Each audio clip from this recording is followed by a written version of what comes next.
Argat here, and it's time talking about Gachiakuta episode 6. And this episode, we finally have the full reveal of this main villain, or at least I know, main villain of this arc. Maybe I should have been more specific. I got some comments on Reddit that this is not the main villain. I thought, yes, that's obvious to me. He's not the main villain of the story, the overarching main villain. Feels like the main villain of this arc. Maybe next time I should be more specific, but I thought it was obvious for me. He didn't feel like the main villain of the entire story. But anyway, here I'm liking him. Here he seems completely unhinged, to say the least, and has an interesting personality to him and how he interacts with Rudo. But Rudo kind of stole the show, to say the least, mainly about his flashback. Like, that was a lot more interesting than the actual fight that was happening here, and I like moments like that he had with Grease. But anyway, let's get into the episode and talk about it. Now we have Rudo and Grease checking things to see if there's more raiders, and then Grease mentioning the flag. Let's go check on Zanka. Then we have Jabber, or how I called him before we got the full reveal of his name, Dreads Dude. That's how, when I was taking notes and going through the episode, Dreads Dude shows up.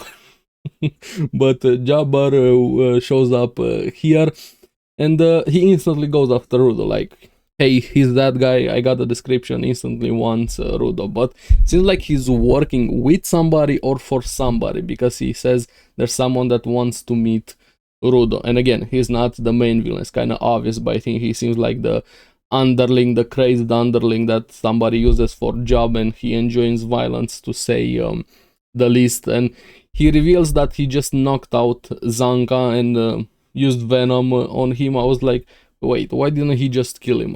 I knew Zanka wasn't going to die, but he's just like strong fighters, but he's gentle against them. It's kind of like a different way of going about it. How we had a character in Fire Force that likes to bully weak fighters. That's all I'm gonna say. I'm not gonna go into spoilers with Fire Force. If you haven't get into Fire Force, like I said, the series reminds me a lot of Fire Force here. So yeah, Jabber makes his entrance. I liked him there. He reveals his vital instrument, the power that he has. I think the rings are the ones that transform into those claws. And speaking of claws and his name, Jabberwonger. First, it made me think of Jabberwockies, the hip-hop dancer group, and then I don't know if it's related, but I'd be surprised if it's not related, or at least inspired by that poem Jabberwockies, the nonsense creature with Alice in Wonderland. Let me know in the comments below if the author took inspiration for that, for his name, and even a bit his design and personality. Feels like that crazed, unhinged creature just going nonsense, and it kind of fits a bit with him here. But like I said, I really like Rudo this episode. I like moments like this, characters like this, and Grease, he's a great character, but I'm also worried about him. I don't think he's going to die right now, but having characters fully being like this, just about protecting everyone, steps in front of Rudo to protect him, even though Rudo telling him, hey, step aside, I can protect myself.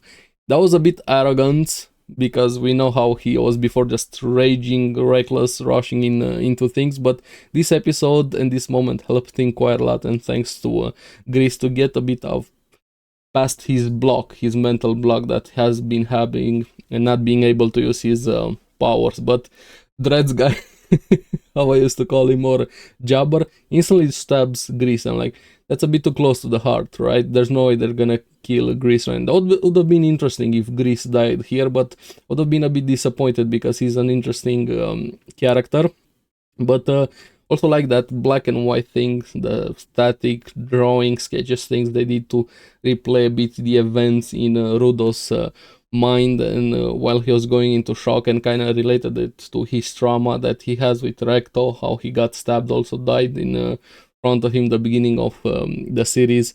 And Grease definitely He's not gonna replace Recto, but he has similar roles a bit. Maybe like a big brother than a father in a way for Rudo. That's the feeling I'm getting. And Rudo grabbing the talisman here. But before we get into the power up, I really liked the flashback. Was awesome here of showing Rudo how he kind of was empty in a way, slamming his head, hurting himself, and Recto stepping him, and Rudo saying, hey, you told me not to hurt other people.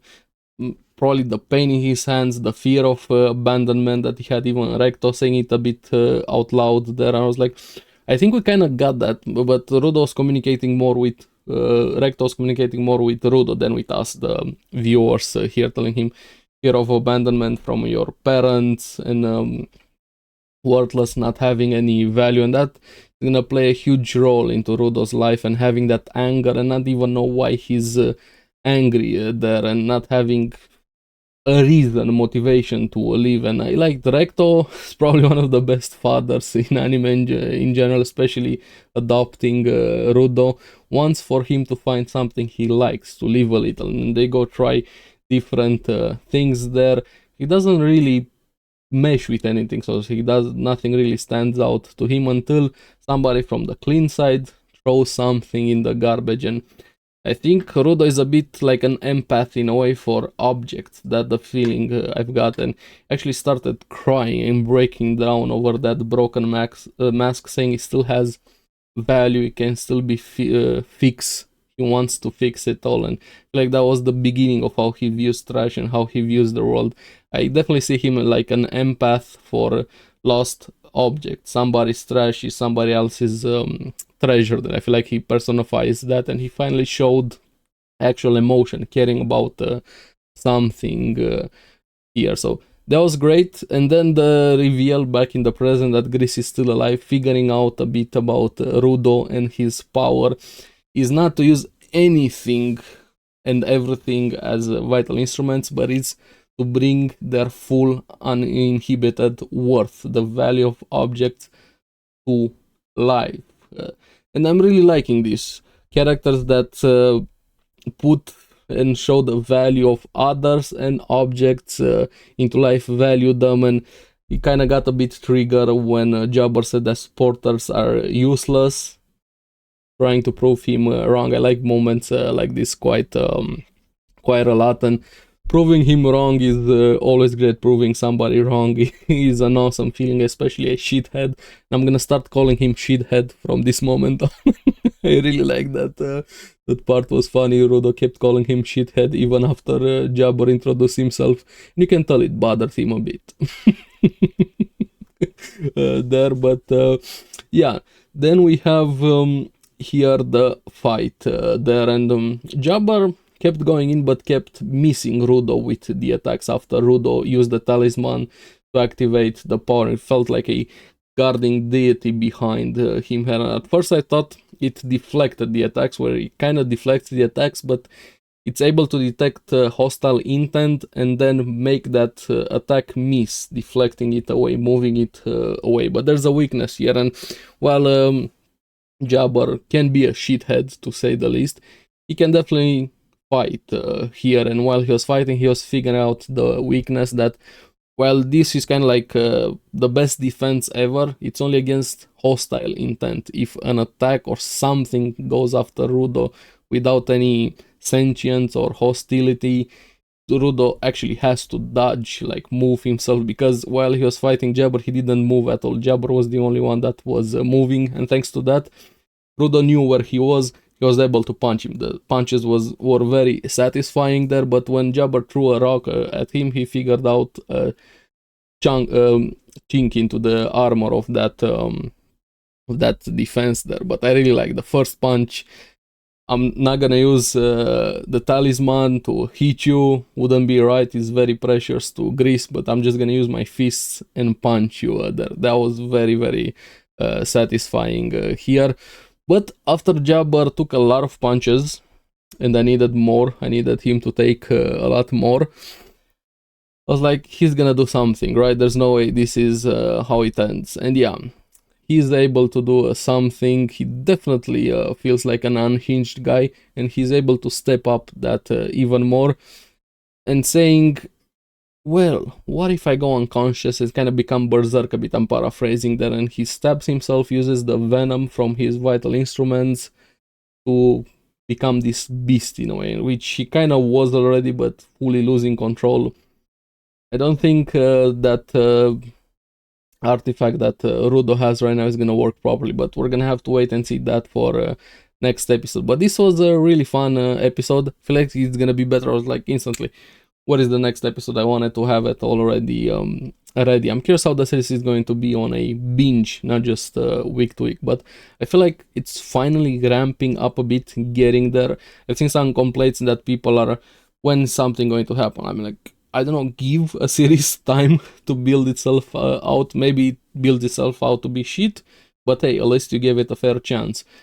I'm not that guy that just wants instant satisfaction, instant action. I actually like a build up to a city, emotion, characters. I feel like they amplify a lot more the action, at least for me. It's one of my biggest complaints that I have a lot with other series that just focus on the action. I love me some action, but there's no build up to it, emotion to it. I kind of lose interest there. But yeah, so far I feel like the series is finding its pacing here, and we're just getting there. The world, so on. Of course, I have a lot of questions here, but now I just want to see the fight between Jabber and Rudo, how it's going to go next episode.